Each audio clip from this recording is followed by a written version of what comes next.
এলিয়েনদের অস্তিত্ব নিয়ে মানুষের জল্পনা কল্পনা বছরের পর বছর, যুগের পর যুগ ধরে চলে আসছে।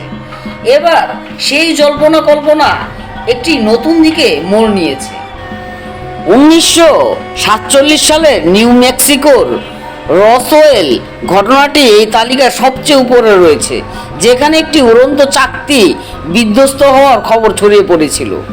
যদিও মার্কিন সামরিক বাহিনী তখন একে আবহাওয়া বেলুন বলে ধামাচাপা দিয়ে দিয়েছিল, কিন্তু স্থানীয় বাসিন্দা ও গবেষকরা বরাবরই সেখানে ভিনগ্রহের যান এবং ভিনগ্রহীদের দেহ উদ্ধারের দাবি জানিয়ে আসছিলেন।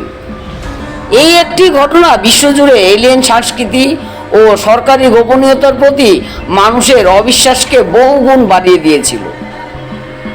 1947 সালে আর্নল্ডের ফ্লাইং সসার দেখার বর্ণনার মাধ্যমেই উপন্যাস, সিনেমা এবং নানান রকম টিভি শোতে এর চর্চা আসে। স্টিভেন স্পিলবার্গের ইটি বা close encounters of the third kind, যেখানে এলিয়েনদের বন্ধুসুলভ হিসেবে দেখিয়েছে, সেখানে ইন্ডিপেন্ডেন্স ডে বা এলিয়েন সিরিজের তাদের দেখানো হয়েছে ভয়ঙ্কর আক্রমণকারী হিসেবে।